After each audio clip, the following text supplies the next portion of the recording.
Once upon a time, there were two very different readers who grew up to have two very important skills in common. They were brilliant and they were book obsessed. And now they work with me. One is my wife, April. The other is Molly. They are the Book Besties. April wanted to read Thom's funny books because she wants to understand Thom. That is an April-Thom problem. April pulled Molly into it.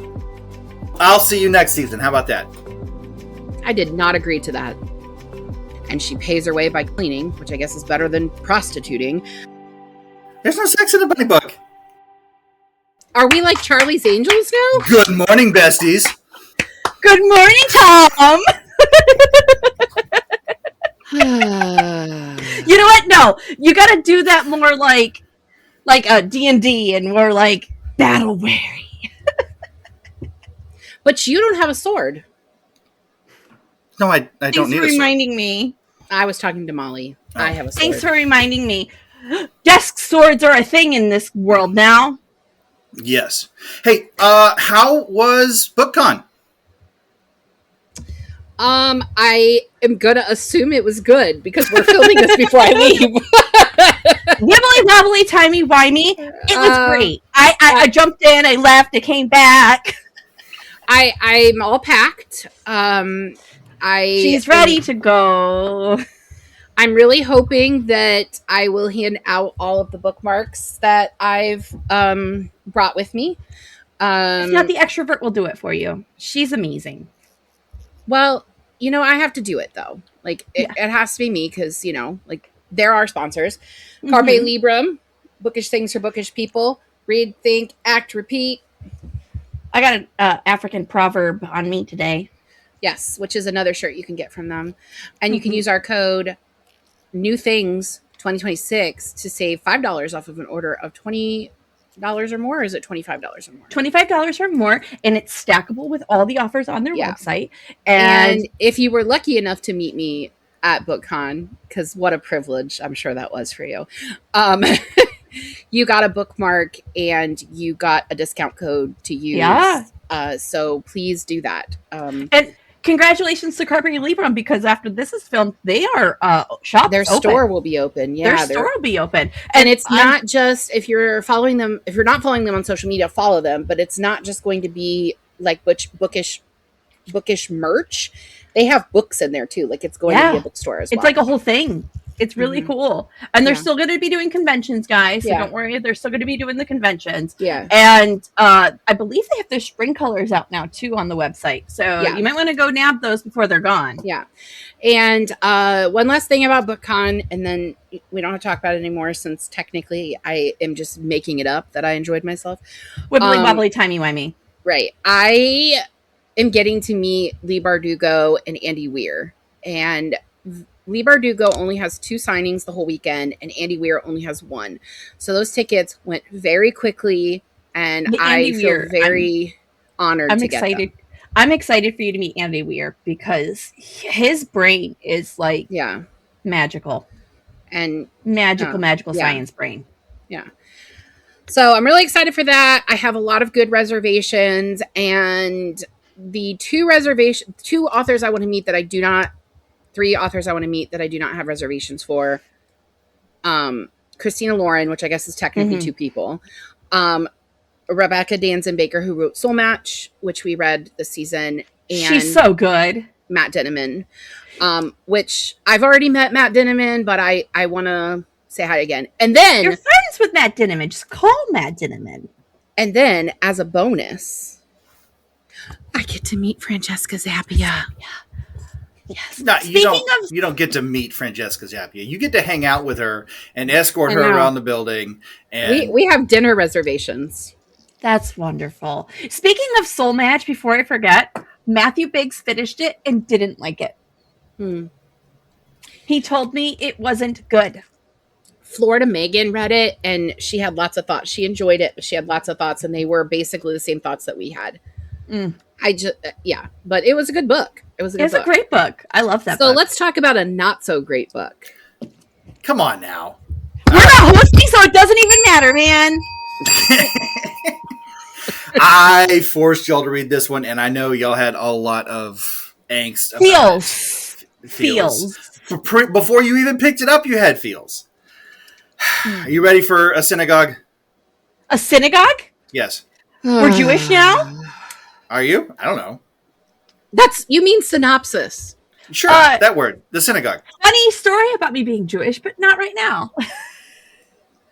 You recently told our sons, actually today over lunch, that the reason that you married me was because I was the smartest woman that you ever met. And then you come on my podcast and have the audacity to call a synopsis a synagogue. Yeah, because you have little choices at this point, so it's... You're stuck with me. Fair enough. Shall we step into my synagogue? Sure. Fuck it. Sure, Rabbi. Fuck it. Let's go, harem. When the world of Magnolia... Wait. You need to tell us what book we read. It's like you've never been here before. I don't know anything. We were reading the book Cinnamon Bun by RavensDagger. Which none of us own a copy of because we all read the audiobook, so Tom's going to put it here on screen. The synagogue for Cinnamon Bun by RavensDagger. When the world of Magnolia calls for a hero to purge its ancient evils, it instead gets Broccoli Bunch, a cheerful Okay, wait a minute. teenage girl. I didn't even know that was the name of the world. I don't No, remember that. it never says that. Well, it never says that. Okay. You've read all the books, so you cheated. I've read. We'll get into all the books in a bit. No, thank you. Broccoli Bunch, a cheerful teenager girl from Canada who isn't interested in slaying monsters. Gifted with a game-like interface in a unique support class, Broccoli decides her primary quest isn't to reach the level cap through violence, but to make all the friends. Armed with an infectious optimism and a backpack full of snacks, she sets out to explore a vibrant fantasy realm where a well-timed hug or a sincere compliment is often more effective than a sharpened blade. As she travels, Broccoli discovers that her unconventional approach unlocks surprisingly powerful abilities in mundane skills like cleaning and gardening. Alongside her growing band of companions, including a grumpy harpy and a literal ghost, she cleans haunted ruins and navigates dangerous dungeons with wholesome determination. Cinnamon Bun is a cozy LitRPG adventure that subverts dark tropes, proving that while the world might be full of evil roots, a little bit of kindness and a lot of tea can be the ultimate superpower. You know, we didn't even introduce you. No, I need no introduction. Introductions are not necessary. If you're new here, where the fuck have you been? This is season 10, guys. Just ignore Molly. Don't. Which is that's good advice for everyone. If you're new here, we are joined today by our editor, Thom, who is also my husband, and he made us read this book called Cinnamon Bun because he wanted to read a bunny book. The 10th season was supposed to be no vetoes. And yeah, that's how I read fucking Slewfoot. Both of y'all lobbied me for 6 months to change the book. No. While saying to everybody else, no vetoes. No. Do I have to read this bunny book? No. First of all, it hasn't been 6 months. But here comes the bus. She's going to throw me under it.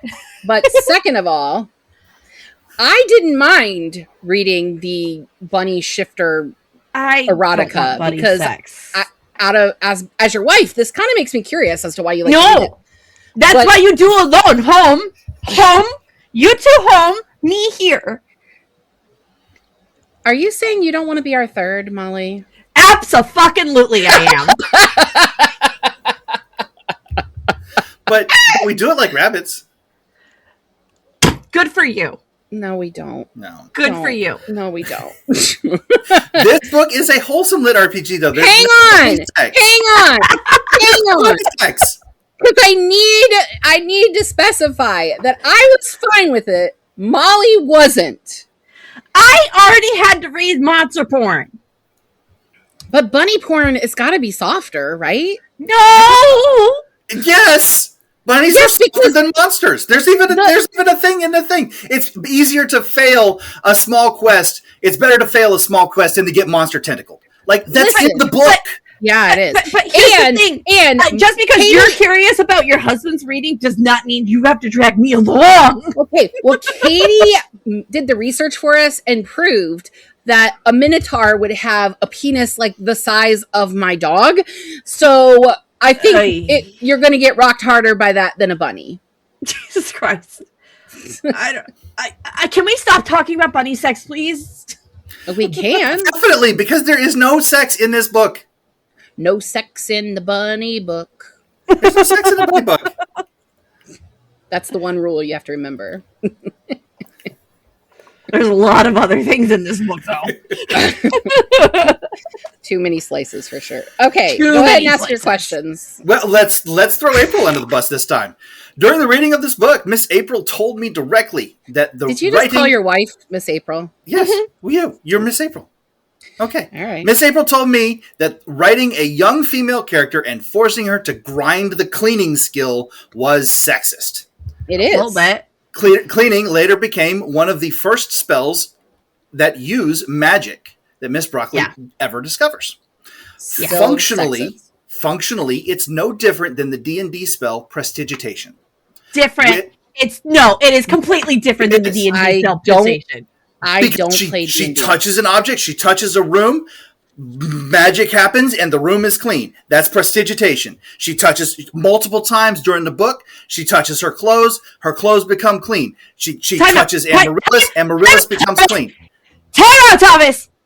You're telling me in a campaign for Dungeons and Dragons, you pull out Prestidigitation, you walk into a room and you go, your first thing you think is, this needs to be clean first. Cast spell! No! Fuck you, no, it's not the same.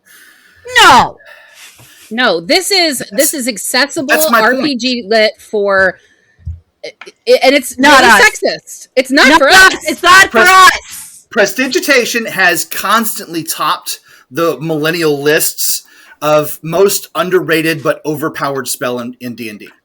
What millennial? Because what the fuck do you need to do it for? Millennials all are about the top 10. Is this a clever subversion of RPG tropes, or is it outdated? It's sexist. You're telling me if this was a boy bunny and he was given cleaning, he would behave and act this way? I don't. I think he would be stomping around and being pissy about it. So he wouldn't even be a bunny. She's only a bunny because she's a cute little girl. No one else in the world is a bunny, and they all keep talking about how she should have died. There is one other bunny. She owns a bookstore.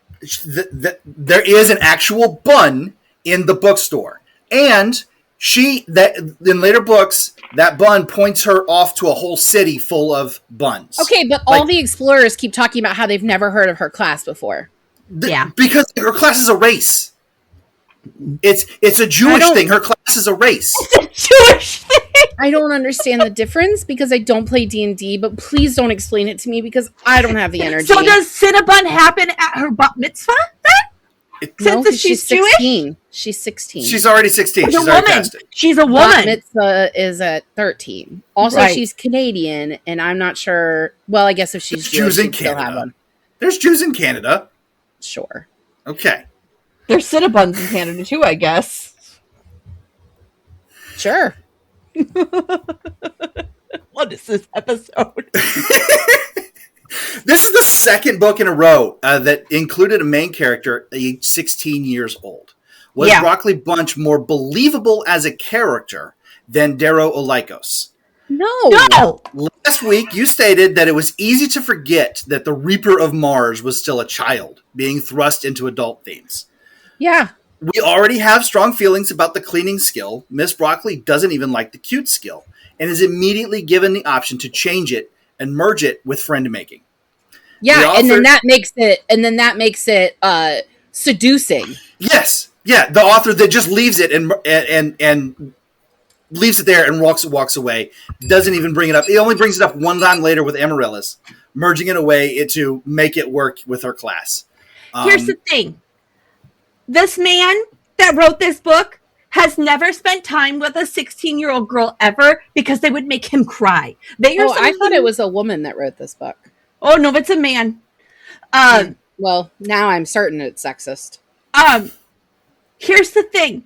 16-year-old girls are some of the cruelest humans on this planet because they sound like more like the harpy.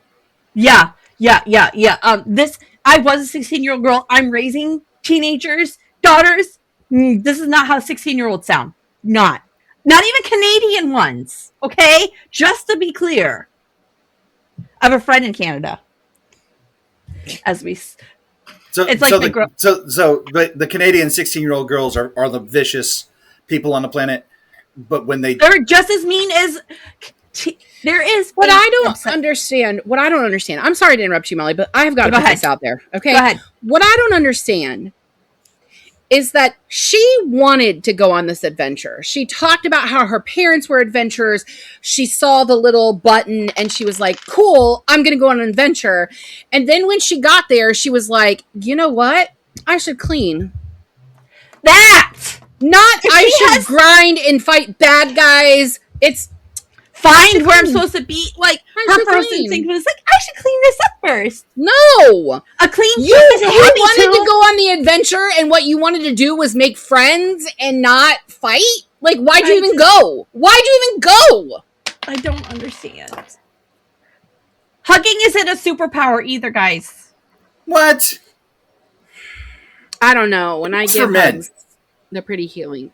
That's only if they... No. Molly, you're not going to hear that.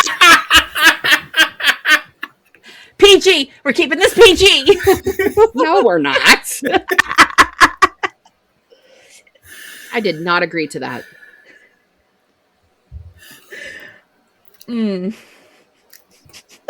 This book. At one point in time, she mentions that she has failed Hitchhiking 101 by not knowing where her towel was. She didn't bring one. That was pretty clever. She found a cake and a shrinking potion in her first dungeon and began bouncing from turtle shell to turtle shell like an Italian plumber. Clearly, the author is referencing other literature in a tongue-in-cheek manner. Given the nature of her class and skills, do you think the story is a sincere adventure or a parody of the LitRPG genre? Parody. A little bit of both. Like, it feels like he's trying, but also there's a lot of other entities that are unnecessary. The Alice in Wonderland entities, the jumping on mushrooms, it's like, as April says, it's enough slices. Molly, have you read other lit RPG besides this and Dungeon Crawler Carl? Not in a long time. So I never have. The only two I've read are Dungeon Crawler Carl and this. And this is 100% a parody. Like, it's funny. It's meant to be funny. It's cute. I mean, I'm not saying I didn't laugh. I laughed at it though, not because of the things. I laughed at the audacity, the ridiculousness. Broccoli Bunch feels condescending to women. Yep. And I can't get that taste out of my mouth. And so that alters every inch of this book for me. Okay. Which is difficult for a reader, right? If you give this to a teenage girl and she feels like she's being talked down to by a writer, she's not going to want to read that writer. Yeah. So sure. Yeah. Fair. You had so many options, Thom. We're gonna roll right back into this, but if you want, I love that you're standing on your. I love that you're standing on your ground. You're like, no, this is it. We're doing this. This is it. It's fine. I forced you to read it, and we're gonna talk about it. Now, if you want to level up your real world cute stat with a hoodie that's actually quality built, or tote bags that leave others asking, "Is that strawberries or a human head?" Use our code NewThings2026 at the website at our sponsor. Be awesome. Readbooks.com. You can save $5 on a $25 shirt, hoodie, bag. It doesn't matter. It is stackable, my friends, on all of their things on the website. And do not forget, our spring colors are out. And if you don't know what my husband's talking about when he says hoodie and bag that looks like it had strawberries or a human head, Go listen to previous episodes. Yeah, Miss Molly Because- had spilled her strawberries, and she confirmed that it was like blood leaking out everywhere. It definitely Which is looks definitely like super cute, but also like kind of violent. like me. Right. Like But little not Cinnamon like Bun. but not like I am Broccoli not Bun. like Cinnamon Bun. Because she's cute and not violent. I am very violent. RavensDagger has done a few interviews, and while I wasn't immediately able to identify their real name, they have repeatedly asserted that they write wholesome books with a desire to make you giggle. Did you giggle? I mean, Yeah. I laughed, but Yeah. in a lot of ways. But the choice of the word being giggle is I take issue with that as well. You're Not laugh. welcome. Like it's almost Not like laugh. it's Giggle. almost like I'm writing the questions to target to push buttons to and push the little instigate more. buttons. Yeah, no, definitely. You know, It's like you share married a a bed man with that me, you knew was so- going to instigate the rest of your life. you share a bed with me, so I mean, keep digging. Sounds it's pod content. For me, It's content. it felt wholesome, and honestly, the wholesome, half-hearted, obvious poke at the lit RPG genre itself is kind of inverts it and is an excuse for things like the But, gender okay. roles. Like it's not. Should we hold cozy books to the same standards as serious drama? Like this is supposed to be funny. Is Legends and Lattes lit RPG, or is it just No. cozy fantasy? It's just cozy fantasy. Here's the thing. You want to make it fun? Great. But don't make a whole gender the joke. Like What defines lit RPG? That feels like role, something I should know the answer to. role-playing game set to literature. You have a set stat. You have systems. You can see stats. You gain levels. You roll through a game. there's an interface of some sort, Okay. right? Yeah, like a Usually, menu yeah. or like it's I don't get the appeal. I like Dungeon Crawler Carl because I like Carl. I like the humor of it. I like He brings the humor to it. Yes. the reluctant savior of the world trope and the found family trope, and that book is funny as hell. Yeah. But I don't think I would like lit RPG in general. As long as it doesn't pick on my gender or use my gender as a punchline, I'm good. Okay. So for me, the wholesome intent of the author changed how I interpreted the book. Right. Okay. The book. How do you know he can be wasn't just seen- taking the piss by saying it was supposed to be a wholesome thing No. and continuing the joke to make fun of everything? Hold on. The book it might be considered accidentally sexist, at least in my point of view. However, when you look at the lit RPG space in general, you see women depicted as being part of a harem. You see their steel-plated bikinis. But not all of them. You've got Katya. You've got steel-plated Katya. bikinis and objectification. This is just she didn't like dirt, so she cleaned her room. Like I really believe that this is better than harem fantasy for men. Oh my gosh. Right? No, I mean, is it not? Would Miss Molly prefer to have read a harem fantasy? Yes, because at least and I know what to expect because I know a man's looking at me. This author is saying he's creating something wholesome while being condescending to women. You can't claim one genre and do another. In an RPG where a woman is treated like a harem and the man is a writer, at least I know that man that's writing this thinks of me that way and isn't lying to me about how he feels about me. And not all women in lit RPG is like that. And I know that my experience is just two different things, but Katya, Donut, she's a cat, she's a woman. And Ellie, She is a queen, thank you very much. She is a princess. my bad. The audacity. Like there are women that are fighters, and you play D&D with our son and his friends, with both our sons and their friends, and there are girls in that game who literally light everything on fire. Yes. Christina Cook did not just go to the furthest place that a woman has ever been for this book to exist. I said what I said. This book's from Canada, not from America. So there was a Canadian on the spaceship that played. His backup was a woman who's in her 20s, by the way. She was 28. I bet she cleaned some of that space capsule. I'm gonna punch you in the face. She was the plumber. She literally fixed their toilet. I happen to know that she cleaned the toilet in space. She was the first one. She's a space plumber, not a space maid. Thank you very much. Plug your ears for a second. If you ever want to see me naked again, you need to stop this shit right now. Tom's in trouble, guys. She's going to hear it later. Like, I don't know why. No, I'll just take him out again.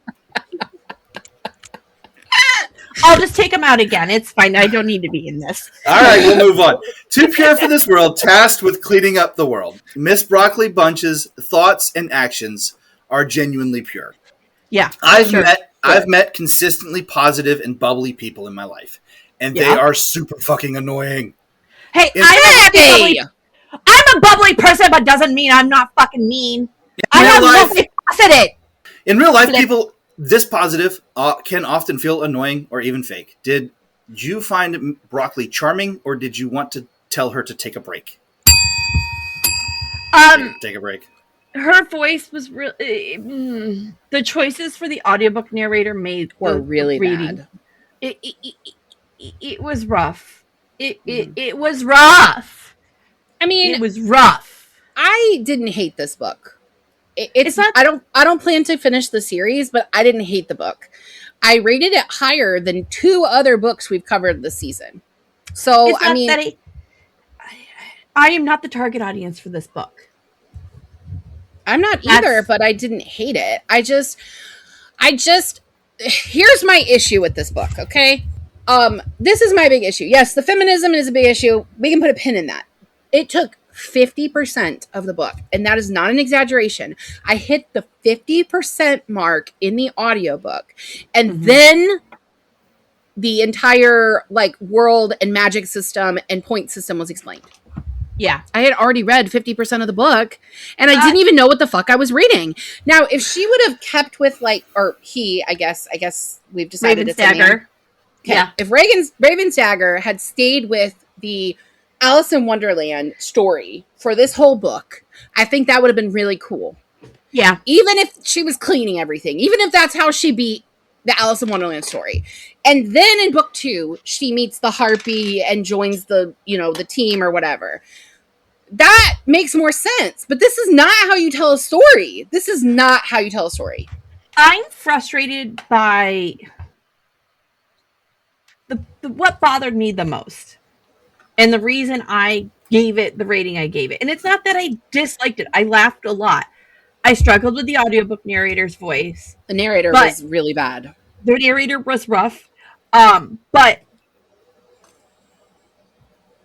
the storyline was unclear. There was no rise, fall, problem. I get it's a cozy fantasy, but I'm just missing storyline. I'm missing point. And it felt like we were setting up... It felt like a game setup.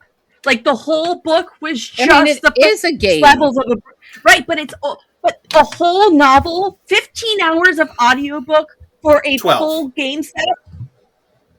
12 if you go at 15 point at 1.7. I went looking to find a question on it because I know I wrote something about this. And yeah, for me, having the magic explanation system after the first dungeon, you go in, you risk your life. She didn't even know it was supposed to be a party dungeon. She one shot of the thing and just walked through it, right?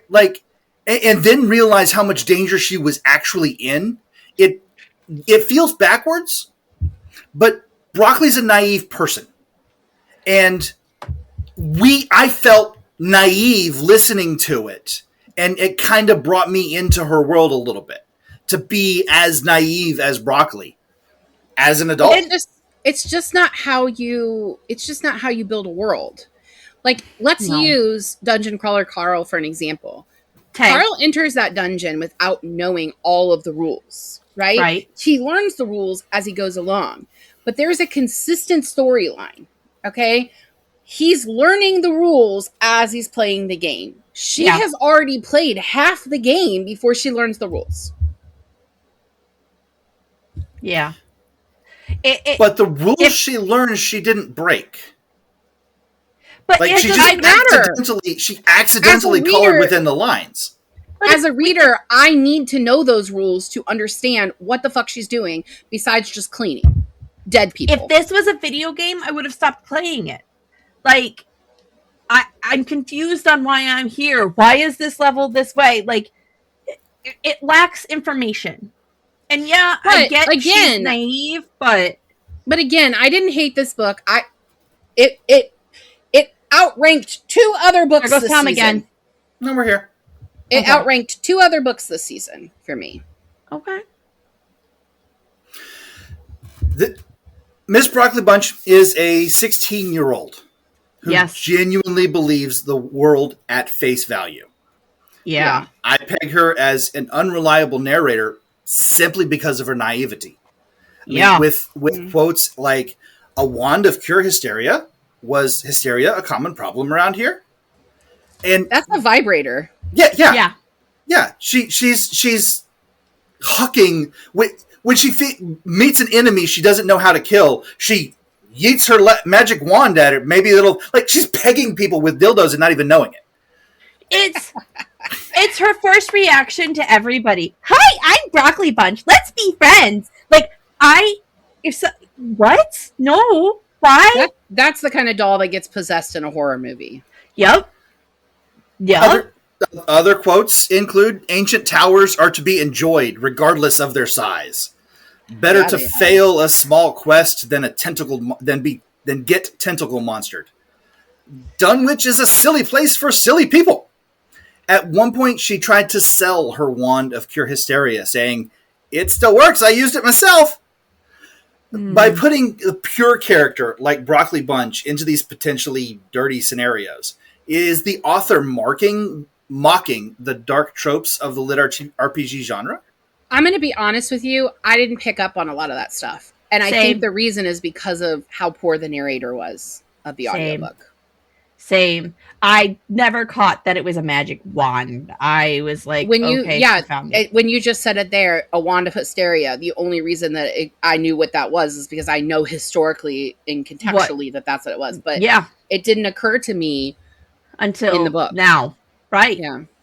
Right. So maybe if I went back and listened to it, I would raise my rating, but I don't want to. I'm not going back and listening to it. So your initial impression clouded the rest of the book for you. Oh no, it's totally sexist. The audiobook narrator did that for me. Thank you very much. Yeah. Okay. Yeah.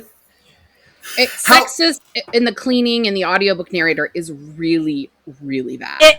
It's a really poor combo. It's a really poor combo to get somebody into a series that is intended to be joyful. But then there are things that I really liked. I like that the frog people speak in a French accent. That's hilarious. That's hilarious. There is a lot of cute aspects to it, but yeah. I like the old guy at the end who's just the ship's captain. Probably my favorite part was when he's like, I hired a crew to come fix the ship. When were they coming? 20 minutes from the time that we left. So I guess they're going to not do it. Clearly, because you've already left. And I was like, what is happening? And he has a story for everything. Everything. And he's going to interrupt whatever's going on, even if it's an emergency, to tell that story. Mm-hmm. Which, by the way, hi, that's me. I have a story. I'm definitely going to interrupt an instrument. This is what I told you while I was reading this, Thom, and I don't know if I texted this to Molly, but when I figured out this is Alice in Wonderland, I was like, oh, this is really cool. I want to keep going. And then it wasn't Alice in Wonderland anymore. And then it was something completely different. And then we meet that first group of frog people who are like, how the fuck are you still alive? Why are you alive? And they still didn't bother to tell her how to make things better. And then she ends up in the ghost town, essentially, even though it has people there. But it's one street is the whole town. That's where she starts to learn things, and she pays her way by cleaning, which I guess is better than prostituting. Which feels like the only other option. She didn't sell her soul. We're fine. Right. But the book started to get interesting again when we got to the tale with the harpy. Like, the harpy gets kidnapped, and I was like, what is happening? Like, what are they doing? Why is she being kidnapped? Did she run away from her family? But then these are the guys that they wouldn't have hired because these are the bad guys. And then the book was over. Yeah. Also, no, I was you really actually we got what's his face? We got the ending to that. Yeah, the guy that let her in basically the bone did guy, it the guy that resurrects the dead. Yeah. He let her in basically because he thought that she wouldn't be of any help. Right. But we still don't know who hired him. Who hired him? We don't know who hired him. 7 books later, we still don't know. Every book chases that he's actually a shapeshifter. He takes on maybe a couple of different disguises and is constantly messing up the world for. So he's like, he's like the bad guy, and he's the big bad guy. Yeah. Oh, okay, cool. Yeah. How you, Basil? How desperate do you have to be to sell your wand of cure hysteria? And if you were in-universe character being offered to buy this from her, would you feel obligated to explain what it actually is, or would you just let her keep being Cinnamon Bun? Listen, I would tell that girl what it was. I'm sitting her down, and we're going to have a long chat. Yeah. And we're not just talking about the wand. Let me tell you why you don't buy a used wand of hysteria, first of all. She didn't even buy it. She just found it, picked it up, and started carrying it around. There's so many problems with this. We don't use used wands of hysteria. And don't buy them on Marketplace, even if it's in the Do military people base. sell them on Marketplace? No. Have you have not been on enough spouse pages for army bases? Oh, yeah. They sell used lingerie on there too. Well, yeah, duh. No. Yeah, I'm not buying used underpants. No, the men want dirty used underpants. Yeah.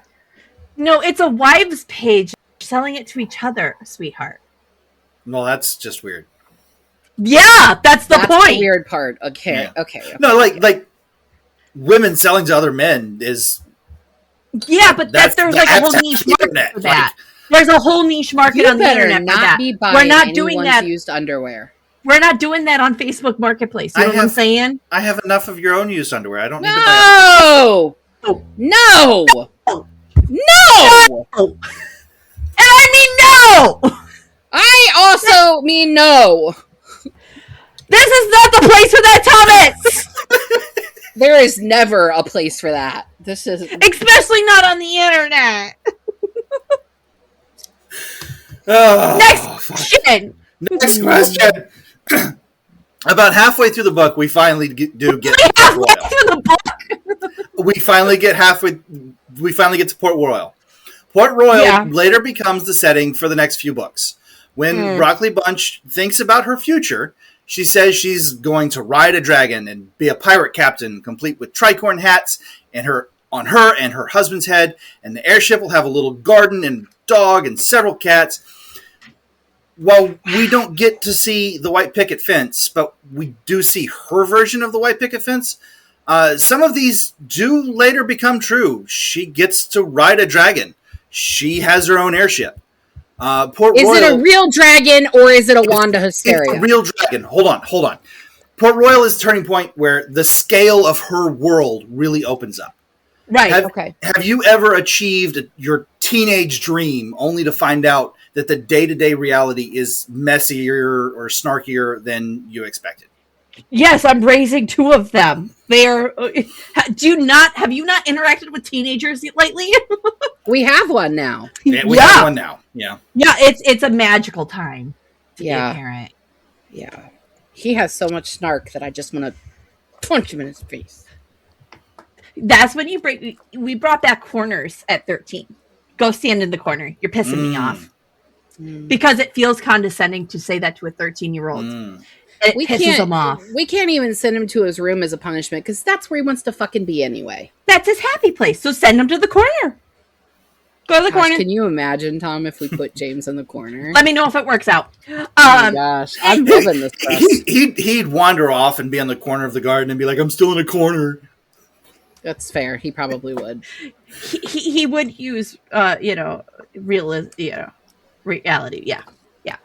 Here's the problem with Broccoli Bunch. Yes, do teenagers dream and hope and have all these things?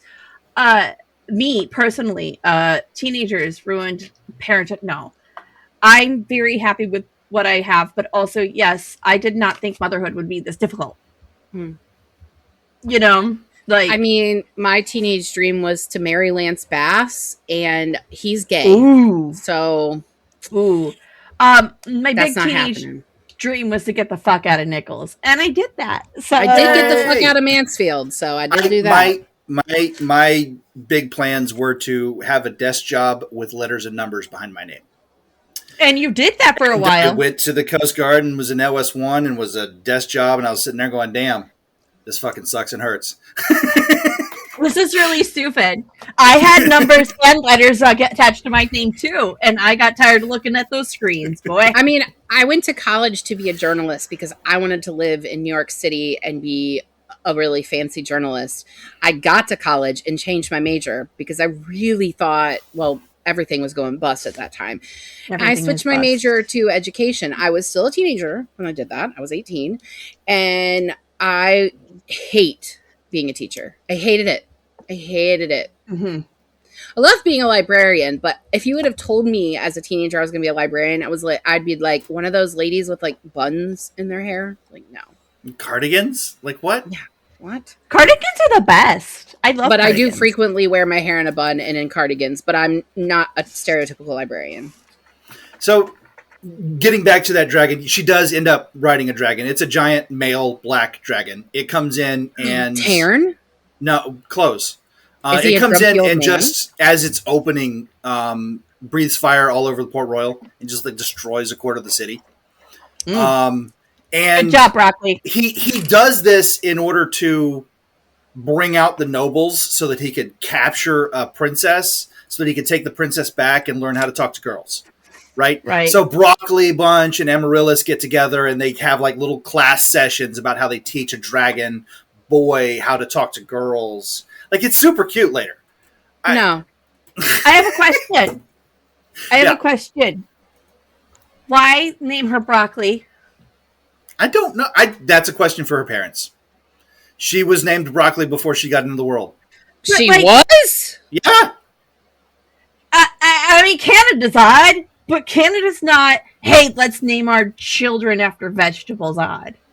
You know what I mean? Her name was Broccoli before she got there? Yes. I thought that was the dumbass name she selected for her character. Nope. That was her parents. No. Okay, so I have a question myself. Okay, she says. I have a question myself. Does she ever become a fighter, or does she continue to be this? She continues to be happy, friendly, bubbly. Yeah. Okay. It's like, all right, I take your bells. Okay, moving on. Thom, how many episodes have you been on with us? Is this the third or the fourth? The third. Third? Yeah. The only good book you brought us was Hitchhiker's Guide to the Galaxy. And we had all already read it. No, I had. You hadn't. Oh, right. I don't... You're fired. Well, I'll see you next season. How about that? Don't fire him. We have 3 more episodes left. Yeah, that's fair. He has to edit a couple more. Then you can fire him. I'll be back on next season. We're not having the only one. It's April and Molly and just Thom. Is Broccoli a hero in her own right, or is she just a tourist who is accidentally solving the world's problems while looking for the next nerd culture reference? One One way or another, this question is ending with a cliffhanger. Unlike our sponsor, Carpe Librum.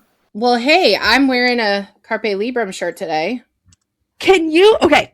Read, Speaking think, of. act, repeat.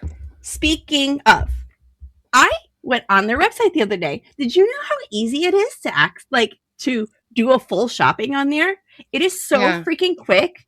Yeah. I ordered a tote because I need a second one. Obviously, yeah, those totes hold up so well. They're so sturdy. And I ordered the I Read Banned Books tote, which looks freaking huge. I'm so excited for it. Yes. And the checkout process and using our code was so freaking fast and easy. Mm-hmm. I like their website has no glitches. It's not slow. It's like you go to a website and you're really excited to use it and it's like bogged down and you know it's slow and it's hard to get to. That's not the issue here. Yeah. Like I was in and out so fast. Yeah, I've fast. been a fan of theirs from the first time I bought t-shirts from them in what was it, 2024, I guess? Yeah. So it's been a few years of me wearing their shirts. And right now you can go on their website and use the code New Things with an S on the end, 2026. New Things 2026. 2026. And you will get $5 off your order of $25 or more. And they're running other specials too right now. Yeah, and they stack. Yeah. And that's going to be the code through the end of the season. So we'll say it a lot, but definitely go do it. I found out they're going to send me some more merch to wear to BookCon. Which is so exciting. I'm so excited for I'm you, excited. Katie. Yeah, I'm really excited. I'm going to get so many selfies from you guys. I'm so excited. Look, Broccoli is a tourist who keeps getting lucky. Yeah. It's She's like the girl that tried to save the spider because she cares about all creatures and inadvertently killed the spider and then freaked out about it. Yeah. Here's the thing. Captain America was a lucky, plucky guy who thought he could be a hero no matter his size, right? And as his story goes on, life hardens him and he becomes more tolerable. Broccoli should do the same. It's called character development. What else has RavensDagger read so that I can completely avoid it? I mean, written. No, I want his reading list too because I want to avoid that as well. Yeah, all of it. Well, there is some development. Mr. Throat Ripper, the big giant undead doggo, his third class skill of good boy. Throat Ripper is the goodest boy whose owner just can't bear to part with him. Throat Ripper is a mirror to the world that Miss Bunch is in. As a LitRPG, we expect blood, guts, bashing people in the head while looking sexy in a steel bikini. And during the lead up to reading this book, both April and Molly did not want to read the bunny book. No. Throat Ripper shows Not us true. April wanted to read the bunny book. April didn't want to finish the bunny book. April wanted to read Tom's bunny books because she wants to understand Tom. That is an April Tom problem. April pulled Molly into it. Those books are still on the library. Like, you could click read. You have your own account. You told me not to. Whatever. Throat Ripper shows us that loyalty and friendship in a world that is dead and disgusting can be a powerful source of inspiration. Throat Ripper isn't just a pet. He's the embodiment of the story's thesis. Do you think that the cute cover and Broccoli's personality are a Trojan horse to get us to care about the deeper themes like grief and loyalty? No. That's what Dungeon Crawler Carl is doing. Again, no. No. You still find yourself wanting steel bikinis and head bashing. Yeah, no, sure. I don't know why it has to be that or this. Like, why can't it be what Dungeon Crawler Carl is? Katya is a fucking badass. Dungeon Crawler Carl is head bashing. Like, that is, his world is full of broken shit. It's not the warriors in bikinis. Like, the women in it are really badass. Just a sex doll head rolling around on the carpet. Like, okay, well, she's not one of the warriors. She's a sex doll head. Like, Ellie is old motherfucker, and she's a badass. I don't know why I have to choose between those two options. There has to be another option. Okay, There isn't, unfortunately. This is the world of LitRPG. This is LitRPG. Like this is it. Well, then This is it. I don't want it. Valid. At the end of the book, Miss Broccoli Bunch does finally get outfitted for an adventure. She stands up for herself and is able to argue for the inclusion of her shovel. No, because she's still wearing a fucking skirt. But Seriously. she gives up her gambeson, and in most lit RPGs, getting a new armor is a major milestone for protection and coolness factor. She's wearing a skirt that twirls. But And Broccoli, she was told not to wear it while climbing stairs. Broccoli treats it like a negotiation between her identity and her safety. Does her insistence on the shovel show that she has evolved into a confident adventurer who knows what works for her? Or No, is this it's just her blankie. practical stubbornness? No, she keeps the shovel because she knows how to clean and garden. And that's all she knows how to do. That's it. That's the answer right there. Her reasoning for keeping the shovel wasn't because of gardening. It was the improvised weapons skill. She does Sure. not have skills in blades and fireballs. She has skills in... She worked on Fireball the whole fucking book. She worked on Fireball the whole fucking book. Why did she Thom. work on Fireball when she didn't want to use it in combat? Because it would be rude. And she would lose friends. What does it say about her character that she values cleaning and gardening more than traditional defensive armor? She shouldn't have gone on the adventure. There you go. This was not for you. You know how sometimes somebody hands you a book and you look at the cover and you go, no. Molly And does yet- that to me a lot. No. That's the answer to this book. No. It's Because a no complete is a complete sentence.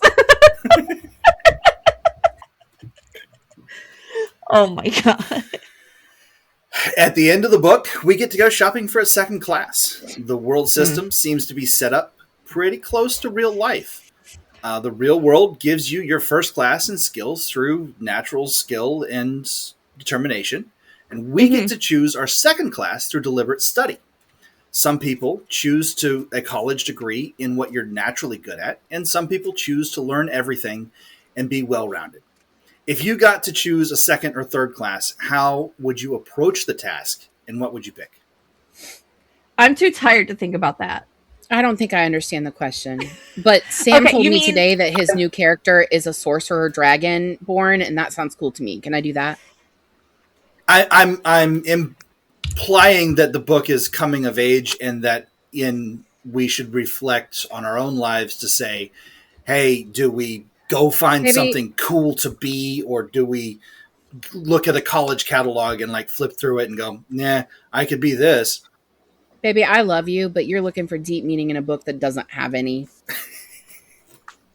No, thank you. All right. All right. He's trying really hard. Good job, Thom. Good job.